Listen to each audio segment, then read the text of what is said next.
तो होना है तो किसी भी व्यक्ति से हृदय से लगाव नहीं होना चाहिए। हृदय का लगाव प्रभु से होना चाहिए। बाहरी व्यवहार बड़ा प्रेम का होता है भक्त का, लेकिन अंतर से किसी से प्रेम नहीं होता, किसी से लगाव नहीं होता।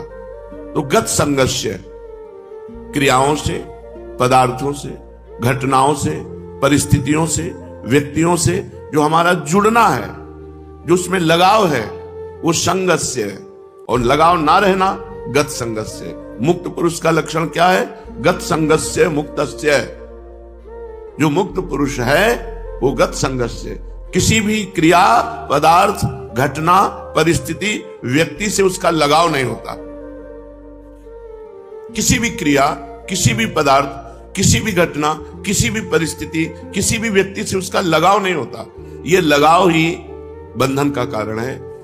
भक्ति में इसी लगाव को भगवान में लगाते हैं। सबकी ममता ताग बटोरी, सबकी ममता ताग बटोरी। ममता माने लगाव, हृदय का जुड़ना।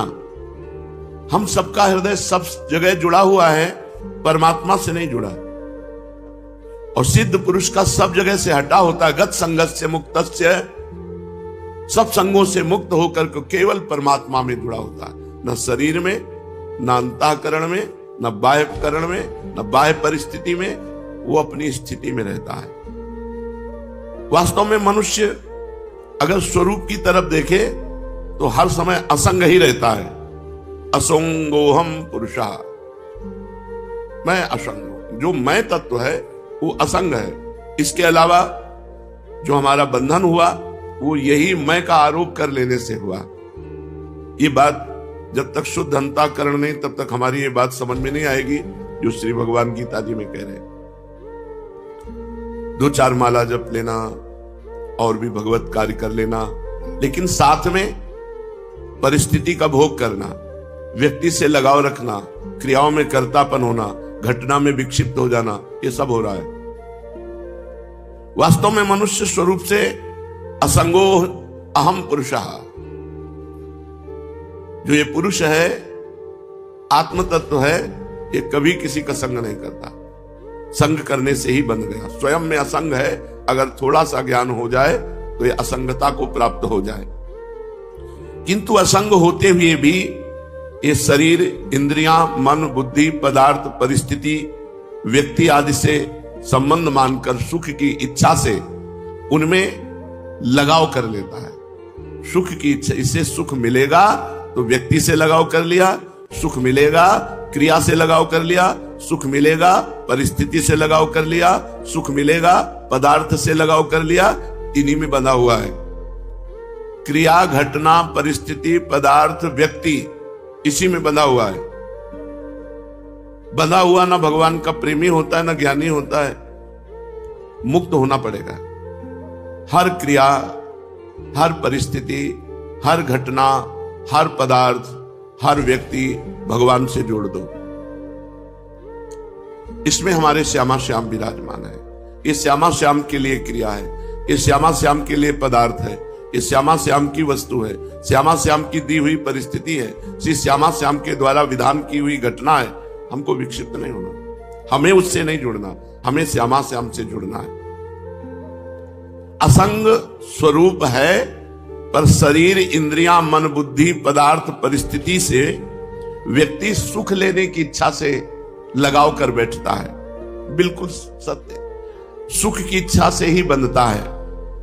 मेरी मनचाही हो जाए, जो मैं चाहता हूं वही हो, और जो मैं नहीं चाहता वो नहीं हो, ऐसा भाव जब तक रहेगा तब तक संग करते रहोगे।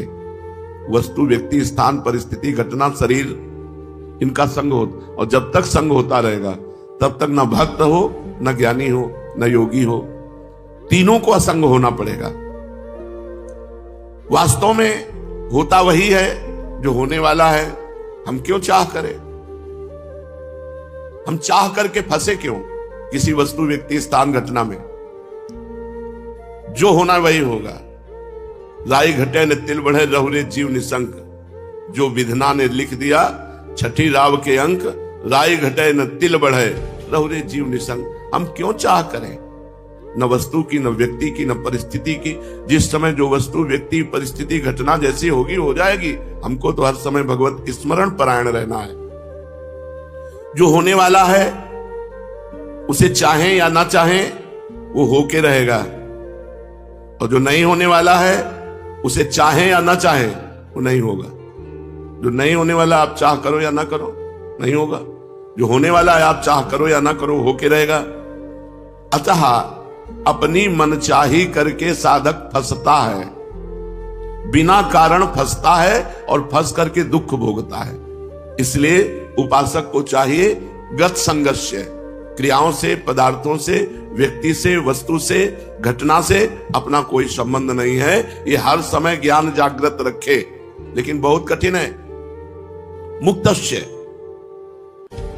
जो अपने स्वरूप से सर्वथा अलग है, उससे जो संग रहित है उसी को मुक्त पुरुष कहते हैं। स्वरूप से सब कुछ अलग है। अपने स्वरूप के सिवा, अपने परमात्मा स्वरूप के सिवा ये सब मायामय है, ये सब मिथ्या है, सब मिटेगा, सब नष्ट होगा। जो अपने स्वरूप से सर्वथा अलग है, उन क्रियाओं और शरीर आदि पदार्थों से अपना संबंध जो नहीं मानता है, कामना, ममता, आसक्ति पूर्वक उनसे अपना संबंध मान लेने से ही बंध जाता है, पराधीन हो जाता है। जो योगी, जो साधक अपने इन माने हुए शरीर, पदार्थ, क्रिया, इनसे संबंध नहीं रखता, वो मुक्तस्य, वो माया मुक्त हो जाता है, वो दुखों से मुक्त हो जाता है। ज्ञानावस्थित चेतसः, जिसकी बुद्धि स्वरूप ज्ञान में स्थित है, जिसकी बुद्धि स्वरूप ज्ञान में नित्य निरंतर जागृत है। जैसे आपके मन में आ रहा है कि अमुक पदार्थ भोगे, तो आपके मन में आ रहा है, आप में नहीं आ रहा। उस समय आप जागृत है, ये मेरे में नहीं है। जहां आपने मेरे में स्वीकार किया वहीं आप परास्त हो जाएंगे, वहीं आप भ्रष्ट हो जाएंगे। वो विषय, वो घटना, वो परिस्थिति, वो क्रिया आपको भ्रष्ट कर देगी। ज्ञानावस्थित चेतसा, जिसकी बुद्धि में हर समय ज्ञान बना रहता है, मांग मेरे में नहीं, मांग अंतःकरण में है, मन में है। तो उचित मांग हो तो उसको पूर्ण कर दो, अनुचित हो तो बिल्कुल नहीं। तभी साधक हो। उचित अनुचित सब मांगे पूर्ण कर रहे हो तो संसारी हो। जो भोगी पुरुष है, संसारी पुरुष है, वो मन की सब मांगे पूर्ण करने की चेष्टा करता है और सोचता मैं सुखी हूं। लेकिन जो ज्ञानावस्थित चेतसा, जो ज्ञान में जागृत हुआ पुरुष है, वो नहीं। वो जानता है कि मेरे में कोई कभी कामना हो नहीं सकती और शरीर को लेकर कभी कोई निष्काम हो नहीं सकता। शरीर में जब तक हमारी अहम बुद्धि है तब तक कामनाएं बनी रहेंगी। स्वरूप ज्ञान जागृत होने पर संसार का कोई भी भोग उसे परास्त नहीं कर सकता, क्योंकि क्रिया और पदार्थ ये सब संसार के हैं। क्रिया और पदार्थ का विभाग अलग अलग है, स्वरूप अलग है, क्रियाएं अलग हैं, पदार्थ अलग हैं, वस्तु, व्यक्ति, घटना, परिस्थिति, ये सब माया रचित है। जो किसी भी संग में बंधता नहीं है वो मुक्त पुरुष है। जो हर समय ये जागृत रखता है अपना ज्ञान, अपने स्वरूप का ज्ञान। जैसे अपने लोगों का स्वरूप है श्री जी की दासी, श्री जी की सहचरी, तो हमारी सारी चेष्टाएं उसी भाव से हो। अगर शरीर संबंधी भोग की आकांक्षा हो रही है तो शरीर की हो रही, तुम्हारी नहीं हो रही। उसमें जांच करो कौन सा भोग श्री जी को समर्पित करके भोगा जा सकता है और कौन सा नहीं। अगर ये विवेक नहीं रखोगे तो 50 वर्ष हो जाएंगे, भगवत आनंद की अनुभूति नहीं होगी। 50 वर्ष हो जाते हैं ऐसे ही सब उल्लू के बैल की तरह ऐसे चलते चले जा रहे हैं और कोई अनुभव नहीं। जो मन में आया सो कर रहे हैं। यज्ञाचरता कर्म समग्रम प्रविलीयते, यज्ञ के लिए कर्म करने वाले मनुष्य के संपूर्ण कर्म नष्ट हो जाते हैं। जो गत संगस्य है, जो मुक्तस्य है, जो ज्ञानावस्थित चेतसा है, उसके द्वारा जितने कर्तव्य शास्त्र सम्मत कर्म होते हैं वो सब अंतर ध्यान हो जाते हैं। वो ना उसको बांध सकते हैं, ना उसे अगला जन्म दिला सकते हैं। श्री भगवान कह रहे हैं, जो ब्रह्मार्पणम ब्रह्महविर ब्रह्माग्नौ ब्रह्मणाहुतम ब्रह्मैव तेन गंतव्यम ब्रह्म कर्म समाधिना। हर चेष्टा ब्रह्मार्पणम मस्तु। जहां ब्रह्म लिखा है वहां भगवद अर्पणमस्तु। कोई भी तुम्हारी क्रिया, कोई भी पदार्थ, कोई भी बिना भगवद अर्पण किए हुए प्रयोग नहीं करना चाहिए, चाहे वस्त्र हो, अमनिया, कुछ भी नहीं। ब्रह्मार्पणम अपने हमें से भक्ति भाव के अंतर्गत ला के कहते हैं, जो अर्पण किया हुआ पदार्थ पाता है उसकी बुद्धि पवित्र रहती है, और जो अनर्पित पदार्थ पाता है, मिला बस खा लिया, आया बस पहन लिया, नहीं, पहले प्रभु को अर्पित करो। पहले प्रभु को अर्पित करके जब आप उसका प्रयोग करेंगे तो ब्रह्मार्पणम है, वो तुम्हारी बुद्धि को परम पवित्र रखेगा। जितने भी तिल, जौ, घी आदि जो भी पदार्थ हैं वो सब ब्रह्म स्वरूप है। जब प्रसाद पाओ तो भगवत स्वरूप मान करके, जो भी है सब भगवत स्वरूप, तो आपकी बुद्धि पवित्र रहेगी। कर्ता भी भगवत स्वरूप, क्रिया भी भगवत स्वरूप, पदार्थ भी भगवत स्वरूप, तो सब स्वयं ब्रह्म रूप हो जाता है, स्वयं भगवत स्वरूप हो जाता है। श्री भगवान कहते हैं, जब तक उपासक, देखो एक बड़ा सुंदर चरित्र अपने क्रम में है। जवान शरीर है, समीप पे वैश्या है, भोग की अवस्था है, एकांत समय है, उनका मन नहीं टिकता। शरीर में कोड़े मारे जाते हैं, भगवान नाम से विमुख करने की बात कही जाती है, उनका मन नहीं टिकता। जब तक हम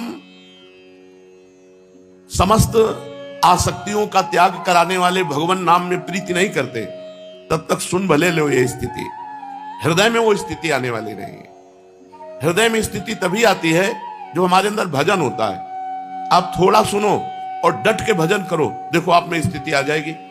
आप बहुत सुनो, नानात्मा प्रवचने न लभ्या न मेधया न बहुना श्रुतेन, बहुत सुनने वाले को भी आत्मज्ञान प्राप्त नहीं होता, बहुत प्रवचन करने वाले को भी आत्मज्ञान प्राप्त नहीं होता।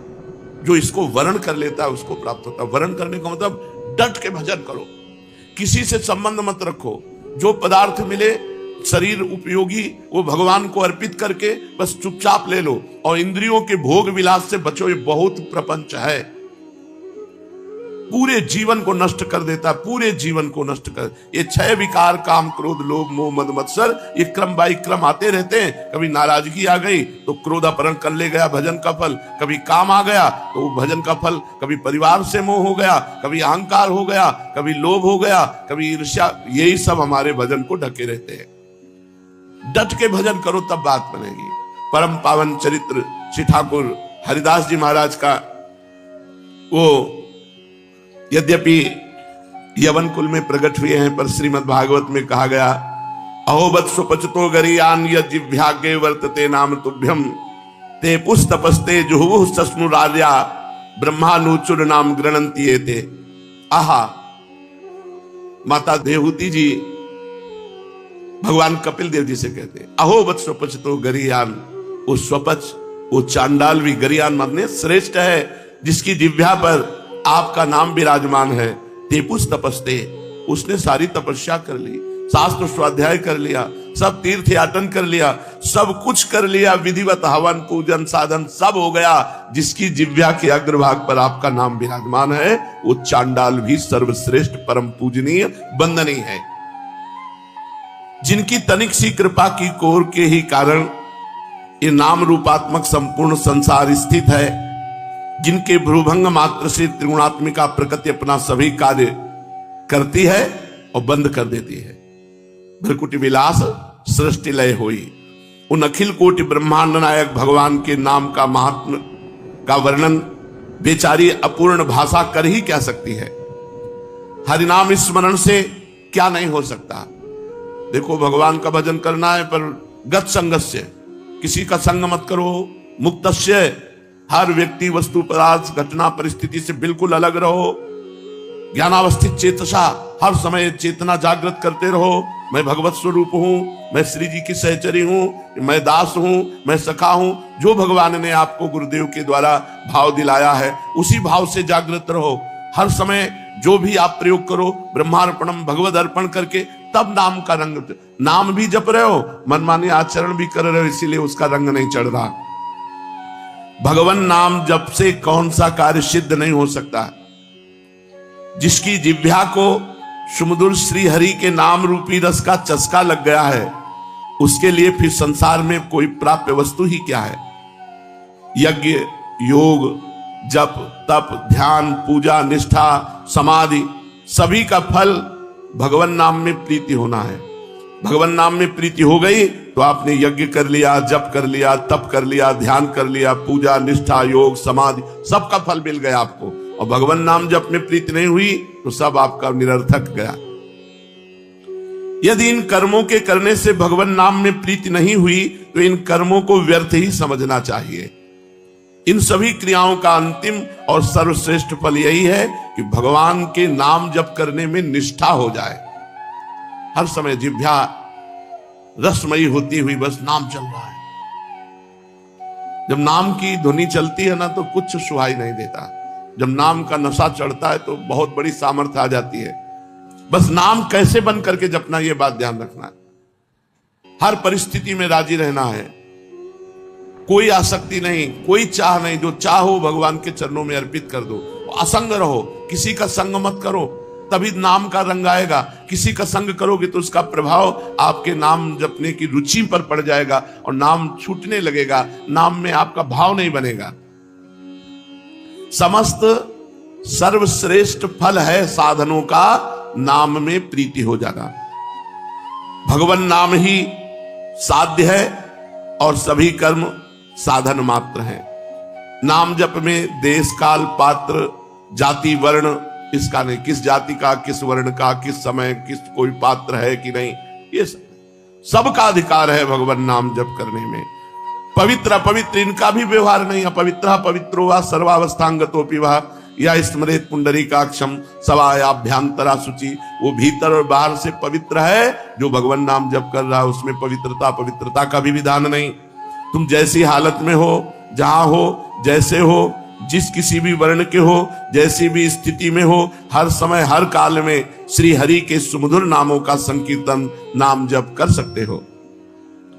तुम चाहे जितने बड़े पापी हो, कितना भी बड़ा अपराध बन गया हो, नाम जप से पापी मनुष्य भी परम पावन बन जाता है।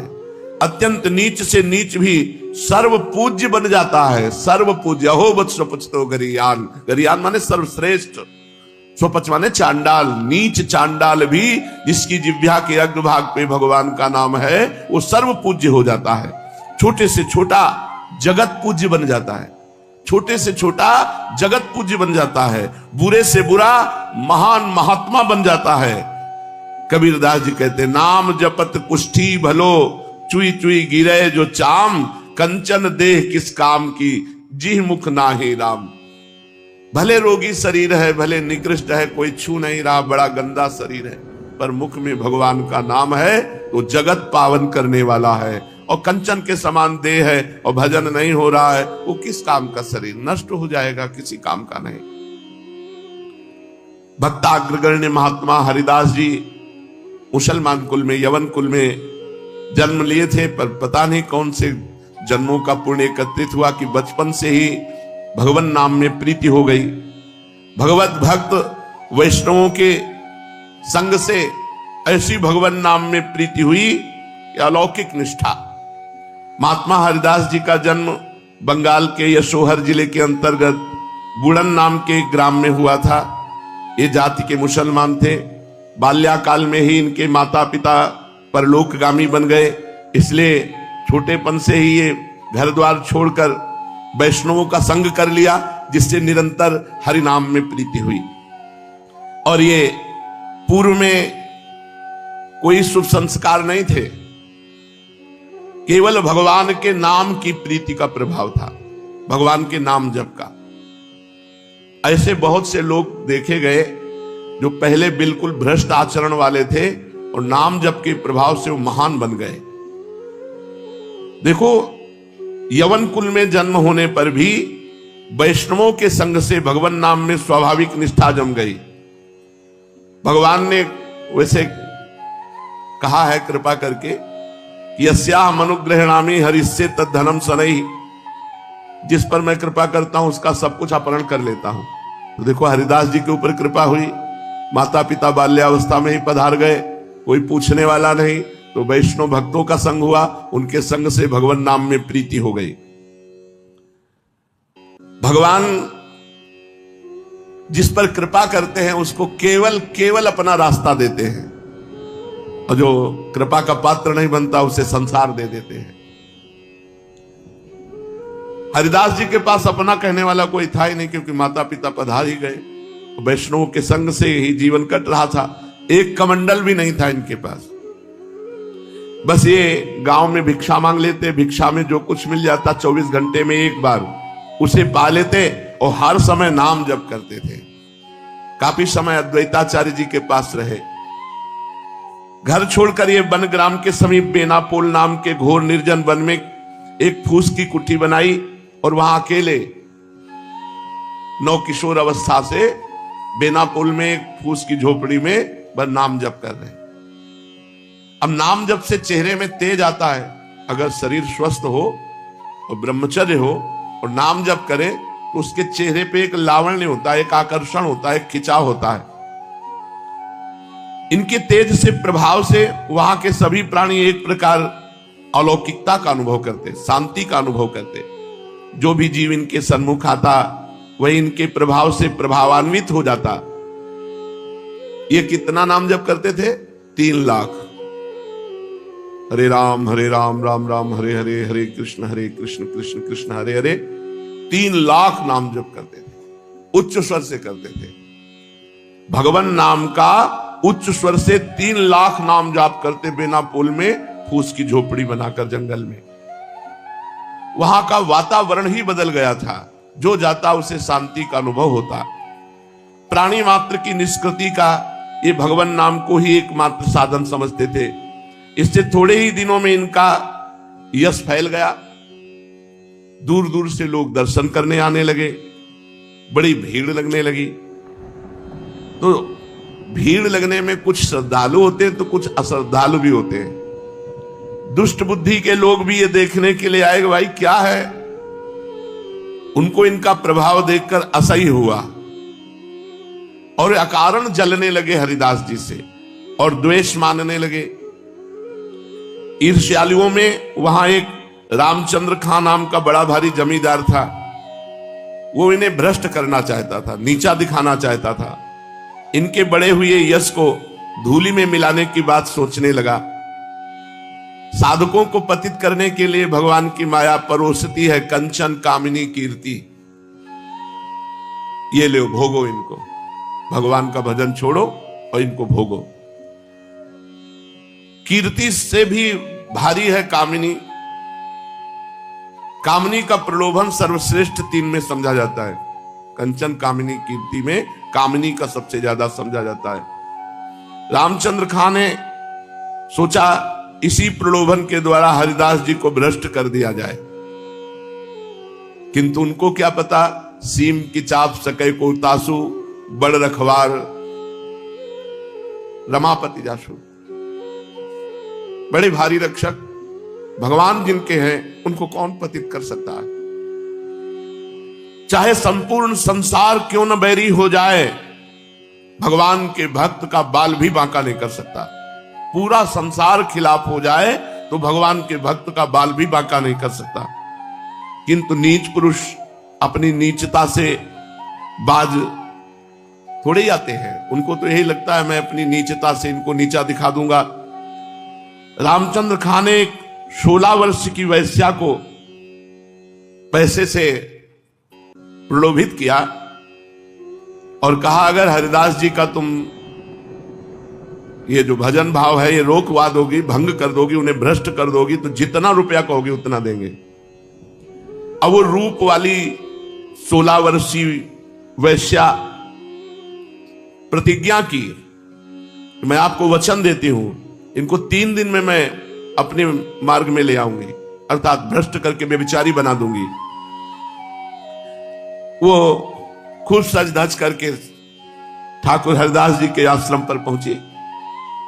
उसे अपने रूप का अभिमान था, बड़ी चपल चंचल वृत्ति, अपने रूप लावण्य से बड़ों बड़ों को लुभायमान करने की सामर्थ्य रखती थी। किंतु उसको क्या पता कि जो सबसे बड़े भगवान के नाम में लगे हुए हैं उनको लुभाया नहीं जा सकता।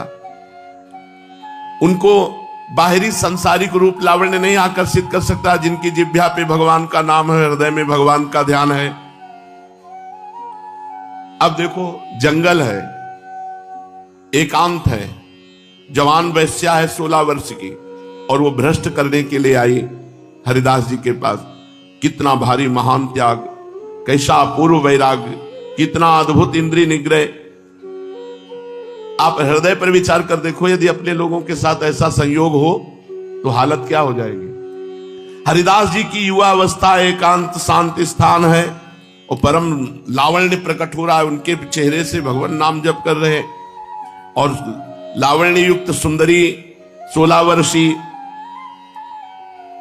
समीप जाकर के बैठ गई। वो देखा कोई स्त्री आई, हरे राम राम राम हरे हरे, हरे कृष्ण कृष्ण कृष्ण हरे, जोर जोर से भगवान नाम जप रहे थे। वो चुपचाप बैठी रही और हरिदास जी के चेहरे को देखती रही और इशारा करती रही कि रुको, हमारी बात सुनो। तो बस कह देते, बैठे, हरे कृष्ण कृष्ण कृष्ण। धारा प्रवाह, नाम कीर्तन।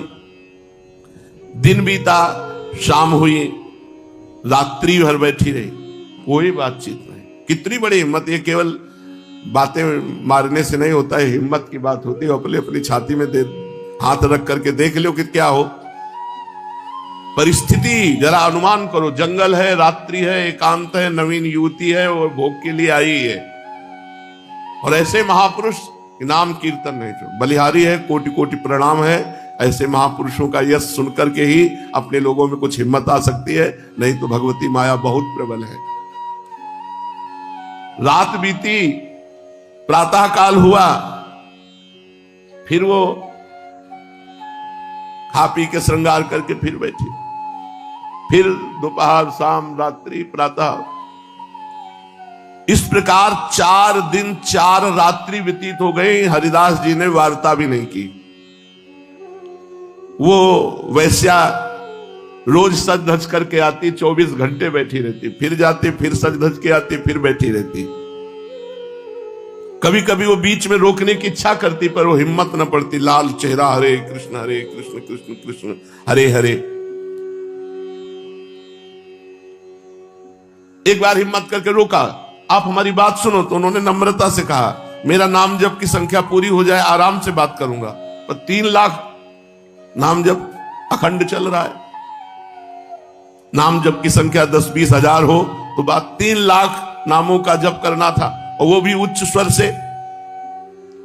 इसलिए 4 दिन व्यतीत हो गए। बेचारी बैठे बैठे उसके भी चलने लगा, हरे राम राम राम हरे। 4 दिन 4 रात्रि बराबर सुन रहे, तो वो भी कहे, हरे राम राम राम हरे हरे, हरे कृष्ण कृष्ण कृष्ण हरे हरे। 4 दिन निरंतर हरिनाम स्मरण श्रवण से और 4 दिन बराबर ऐसे महाभागवत के दर्शन से उसके पाप नष्ट हो गए। पापों का नाश होते ही बुद्धि एकदम बदल गई।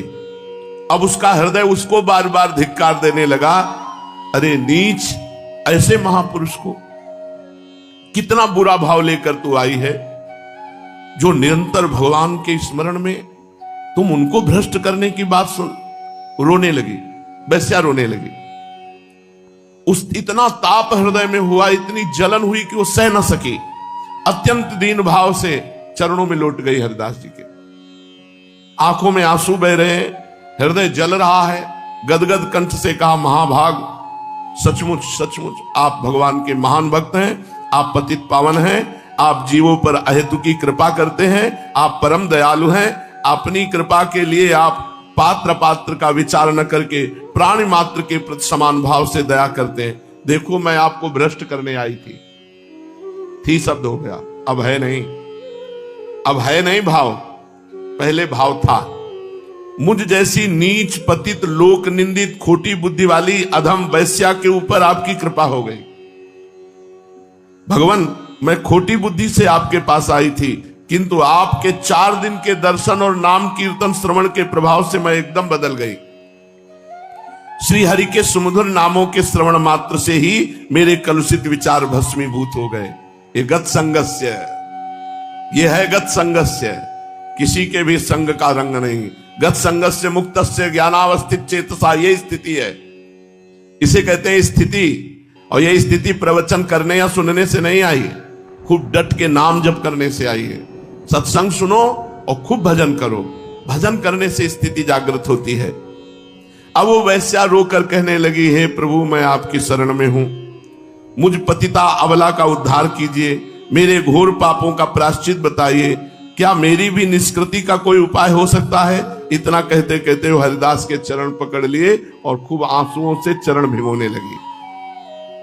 हरिदास जी ने अपने चरण खींचे और कहा, देवी उठो उठो, घबराने की कोई बात नहीं। श्री हरि बड़े दयालु हैं, वे नीच पामर पतित सभी प्रकार के प्राणियों का उद्धार करते हैं। भगवान के दरबार में ये भेदभाव ही नहीं है। भगवान नाम के सम्मुख भारी से भारी पाप नहीं रह सकते। भगवान नाम में पापों को क्षय करने की इतनी भारी शक्ति है कि चाहे कोई कितना भी घोर पापी से पापी क्यों न हो, उतने पाप कर ही नहीं सकता जितने पापों को मिटने की भगवान के नाम में शक्ति है। तुमने पाप कर्म से आज तक जो पैसा कमाया है, उसे भूखों को, बीमारों को, ऐसों को बांट दो। इससे तुम्हारे पाप दूर हो जाएंगे और तुम भगवान नाम जप करो। बस आज से तुम हरे राम राम राम हरे हरे, हरे कृष्ण कृष्ण कृष्ण हरे हरे, ये नाम जप करो और तुम इसी कुटिया में रहो, मैं जा रहा हूं। उस वैश्या को उपदेश करके महाभागवत श्री हरिदास जी ने उसे हरिदासी बना दिया, भगवान की नित्य भक्ता बना दिया। और विरक्त होकर वो उसी कुटिया में, इतने परमाणु थे, निरंतर भगवान नाम जपने लगी। और हरिदास जी सीधे शांतिपुर अद्वैताचार्य जी के पास चले आए और वहां श्री कृष्ण नाम कीर्तन करने लगे। उस वैश्या ने हरिदास जी के आदेशानुसार अपना सर्वस्व दान कर दिया, किंचनों का, जो समुदाय जहां भिक्षुकों का होता सब दान कर, और स्वयं भिक्षुक भेष, फटे पुराने कपड़े पहनकर और भिक्षान्न से निर्वाह करते हुए अपने गुरुदेव हरिदास जी के द्वारा दिए हुए नाम का निरंतर जप करते हुए उसी जंगल में कुटिया में रहने लगी और हरिदासी के नाम से सर्वत्र प्रसिद्ध हो गई। लोग उसका बहुत अधिक आदर करने लगे। देखो, महापुरुषों को पतित करने गई थी और स्वयं संत बन गई। यह है महापुरुषों का प्रभाव। महापुरुषों ने सत्य ही कहा है कि महात्माओं का खोटी बुद्धि से किया हुआ सत्संग भी व्यर्थ नहीं जाता। सत्संग की महिमा बहुत बड़ी है। इधर रामचंद्र खां ने एक भक्त को भ्रष्ट करने के लिए ये जाल रचा था, तो उनको प्रत्यक्ष फल मिला कि बादशाह का अपराध साबित हुआ और बादशाह ने सब उनके लगान ना भरने के कारण सब धन छीन लिया, सब वैभव उनका अपने कब्जे में कर लिया और अपराधी समझकर उनको भारी दंड मिला, उनको जेल मिली, सब वैभव छीन गया और सजा मिली उनको। बादशाह के आदमियों ने उसके घर में आकर के जो जो दुराचार, सब दुराचार उसके घर में किए, सब वस्तुएं छीन ली और उनके परिवार को सहित बांध करके जेल में डाल दिया।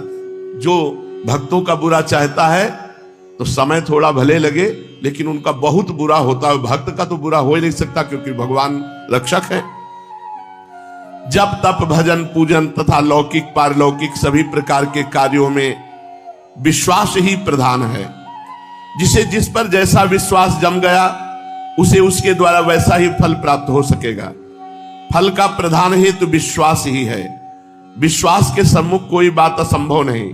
असंभव तो अविश्वास का पर्यायवाची शब्द है। विश्वास के सामने सभी कुछ संभव है। विश्वास के ही सहारे चरणामृत पान करके, मीरा जी को कहा कि गिरधर का चरणामृत है, तो विश्वास करके चरणामृत भाव से पान कर लिया, उस हलाहल विष को भी पचा लिया।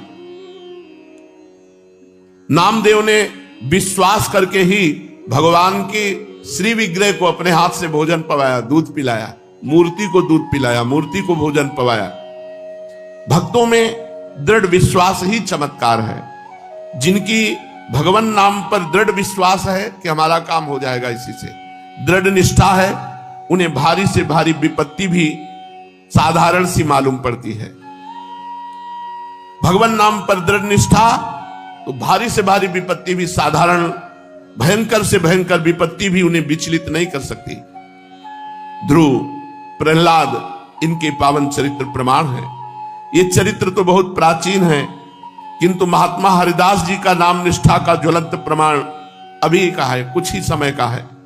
जिन लोगों ने प्रत्यक्ष में उनका संसर्ग किया था, जिन्होंने अपनी आंखों से उनकी भयंकर यातनाओं का दृश्य देखा था, उन्होंने स्वयं इनका चरित्र लिखा है। ऐसी भयंकर यातनाओं को क्या कोई साधारण मनुष्य सह सकता है? देखो, पहली परीक्षा हुई कामिनी की, अब दूसरी परीक्षा प्राणों की देह की है।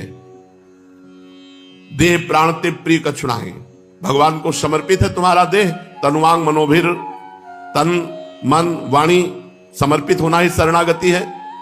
अपने निश्चय पर अटल खड़ा रह सके, ये केवल भगवान के भक्त की ही महिमा है। जब तक हृदय में दृढ़ विश्वास जन्य भारी बल ना हो, तब तक ऐसी दृढ़ता संभव हो ही नहीं सकती। कृपालु श्री जी हैं तो उनकी कृपा से चल रहे हैं। नहीं, अगर परीक्षा होने लगे तो सब, अगर माइनस में भले नंबर आ जाए, मतलब प्लस में तो आ ही नहीं सकते हैं कि भाई इतने नंबर आ गए, जीरो के बाद माइनस में चले कि हाँ इतने माइनस में हैं, वो हो सकते हैं अपने लोग। ऐसी परीक्षा, अरे भगवान ने बचावे। भगवान की अगर सामर्थ्य ना हृदय में जागृत होती तो ये स्थिति हो ही नहीं सकती। अब अगली और परीक्षा, देह प्राण वाली परीक्षा। बेनापोल की निर्जन कुटिया में वैश्या का उद्धार करके उसे अपनी कुटिया में रखकर महात्मा हरिदास जी शांतिपुर आकर अद्वैताचार्य जी के सत्संग में रहने लगे। शांतिपुर के समीप ही फुलिया नाम के ग्राम में एकांत समझकर उन्होंने एक छोटी सी कुटिया बना ली, झोपड़ी, और उसी में भगवान नाम आहरनिश कीर्तन करते हुए निवास करने लगे। उस समय संपूर्ण देश में मुसलमानों का प्राबल्य था। स्थान स्थान पर इस्लाम धर्म के प्रचार के निमित्त काजी नियुक्त थे। वे जिसे भी इस्लाम धर्म के प्रचार में विघ्न समझते, उसे ही बादशाह से भारी दंड दिलाते, जिससे फिर किसी दूसरे को इस्लाम धर्म के प्रचार में रोड़ा अटकाने का साहस न हो सके। शासन सत्ता पर पूरा प्रभाव होने के कारण काजी उस समय के बादशाह ही समझे जाते थे। फुलिया के आसपास में गोराई नाम का एक काजी इसी काम के लिए नियुक्त था। जब उसने हरिदास जी के यहां भीड़ जाना, फुलिया में जो झोपड़ी बनाकर भजन करते थे, फिर वहां शुरू हो गया लोगों का आना जाना, भीड़, यश, कीर्ति, प्रभाव। इतना प्रभाव देखा तो जल गया, ईर्ष्या का ठिकाना ना रहा। और जब ये सुना कि इनका जन्म मुसलमान के घर में हुआ था और हिंदू के भगवान का नाम जप करते हैं, तब तो और जल गया। इसलिए इसे बादशाह से सजा दिलानी चाहिए, ये सोचकर गोराई काजी इनके विरुद्ध राज दरबार में अभियोग चलाया। तुरंत राज आज्ञा हुई, हरिदास जी को गिरफ्तार करके लाओ। हरिदास जी गिरफ्तार करके मुलुकपति के यहां पेश किए गए। मुलुकपति नवीन अवस्था, अद्भुत तेज, गंभीरता, शांति, ये देख करके एक बार तो हतप्रभ हो गया, चकित हो गया। बैठने के लिए आसन दिया, विराजो। हरिदास जी के बैठ जाने पर मुलुकपति ने दया का भाव दर्शाते हुए कहा, बड़ी दया आ रही तुम्हें देखकर, इसलिए हम तुम्हें दंड नहीं देना चाहते। अब अपने पाप का प्रायश्चित करो, मालिक तुम्हारे सारे अपराध क्षमा कर देंगे और तुम्हें मुक्ति भी मिलेगी। मुलुकपति की ऐसी बात सुनकर हरिदास जी ने कहा, महाशय आपने जो भी कुछ कहा अपने विश्वास के अनुसार ठीक ही कहा। हर एक मनुष्य का विश्वास अलग अलग तरह का होता है। जिससे जिस तरह का दृढ़ विश्वास होता है उसको उसी प्रकार का फल मिलता है।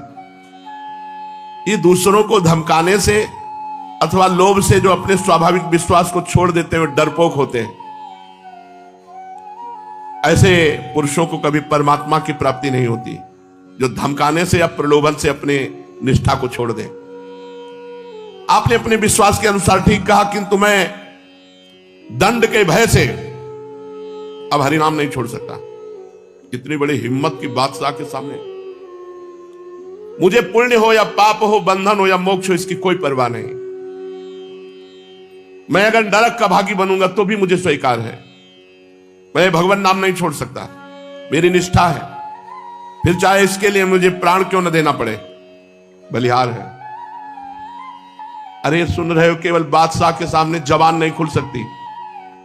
जो दंड देने पर उद्यत है, ऐसे परिकर के सामने जबान नहीं खुल सकती और सिंह की तरह दहाड़ रहा है भक्त। इनकी युक्ति युक्त बातें सुनकर मुलकपति का हृदय पसीज उठा और बड़ी मीठी वाणी में कहा, तुम्हारी बातें मेरी भी समझ में कुछ कुछ आती हैं, किंतु ये बातें तो हिंदुओं के लिए ठीक हो सकती, तुम तो मुसलमान हो। हरिदास जी ने कहा, महाशय आपका ये कहना ठीक है, किंतु विश्वास तो अपने अधीन की बात नहीं है। जैसे पूर्व के संस्कार होंगे वैसा ही विश्वास होगा। मेरा भगवान नाम पर विश्वास है। महाशय, कोई हिंदू यदि अपना विश्वास छोड़कर मुसलमान हो जाता है तो क्या आप उसे दंड देंगे? क्या वो दंड का अधिकारी है? क्या आप उसे मजबूर करेंगे कि वो हिंदू बना रहे? और उस समय जबरदस्ती हिंदुओं को मुसलमान बनाया जा रहा था। महाशय, जब हिंदुओं को अपना धर्म छोड़कर मुसलमान होने में आप स्वतंत्रता दिए हैं, तो मैं उनके ठाकुर का नाम जप करता हूं, तो इसके लिए मुझे क्यों दंड दिया जाएगा? इनकी बात सुन करके बादशाह चुप हो गया। गुराई काजी ने देखा यहां तो मामला बिल्कुल उल्टा हो गया। उन्होंने जोरों के साथ कहा, हम सब बातें नहीं सुनना चाहते। मुलुकपति बेचारा मजबूर था। इस्लाम धर्म के विरुद्ध वो भी कुछ नहीं कह सकता था। काजियों के विरुद्ध न्याय करने की उसकी हिम्मत नहीं थी। उसने भी गुराई काजी की बात का समर्थन करते हुए कहा, हाँ ठीक, बताओ। हरिदास जी ने निर्भीक भाव से कहा, महाशय मैं एक बार कहता हूं, जो कहता हूं एक बार कहता हूं, उसे सुन लो। भारी से भारी दंड भी मुझे विश्वास से विचलित नहीं कर सकता। मैं भगवान नाम नहीं छोड़ सकता। जय हो नाम प्रेमी महाभागवत की जय हो। चाहे आप मेरी देह के अभी टुकड़े टुकड़े करवा दें और फेंकवा दें, मुझे इसकी कोई परवाह नहीं। मैं हरि नाम नहीं छोड़ सकता। आप जैसा चाहें वैसा मुझे दंड दें। हरिदास जी के ऐसे निर्भीक उत्तर को सुनकर बादशाह किंग कर्तव्य विमूढ़ हो गया। वो कुछ सोच ही नहीं सका कि हरिदास जी को क्या दंड दे। वो जिज्ञासा के भाव से गुराई काजी के मुख की ओर देखने लगा। मुलुकपति के भाव को समझकर गुराई काजी ने कहा, हुजूर जरूर दंड देना चाहिए। यदि इसे दंड नहीं दे दिया गया तो धर्म की बड़ी हानि हो जाएगी, फिर इस्लाम धर्म का अस्तित्व नहीं रहेगा। मुलुकपति ने कहा, मुझे तो कुछ सूझ नहीं रहा, तुम ही बताओ इसे क्या दंड दिया जाए। गुराई काजी ने जोर देते हुए कहा, हुजूर ये पहला मामला है कि कोई मुसलमान हिंदू धर्म को स्वीकार करता है। इसे ऐसा दंड देना चाहिए कि सबके कान खड़े हो जाएं। आगे किसी को ऐसा काम करने की हिम्मत न पड़े। इनकी पीठ पर बेत मारते मारते 22 बाजारों में होकर के घुमाया जाए और बेत मार मार करके इनकी जान ले ली जाए, तभी सब लोगों को ऐसा करने की हिम्मत नहीं होगी। मुलुकपति ने आज्ञा लिख दी, 22 बाजारों में मार बेतो जान से मार डाला जाए। बेत मारने वाले जल्लादों को महात्मा हरिदास जी को बांध लिया। उन जल्लादों को जब आदेश किया तो हरिदास जी को बांध दिया और वहीं सभा से बेत मारना शुरू किया। भगवान नाम पर पीड़ा सह रहे, बेत मारते अब उनकी सुकोमल त्वचा पशु की तरह मार रहे तो फट गई, चमड़ा उधिल रहा है शरीर, और घाव पे घाव, और उसी 22 बाजारों पर घुमाने लगे। बाजारों में मार बेतो। निरंतर बेतों के आघात से हरिदास जी के सुकुमार शरीर की सब खाल उधड़ गई, पीठ से रक्त की धारा बहने लगी। निर्दयी जल्लाद उन्हीं घावों पर और जोर से बेत मारते, किंतु हरिदास जी के मुख से बस वही भगवान नाम, हरे राम राम राम हरे हरे। अब सोचो कैसी निष्ठा है भगवान नाम में, कैसी प्रीति है।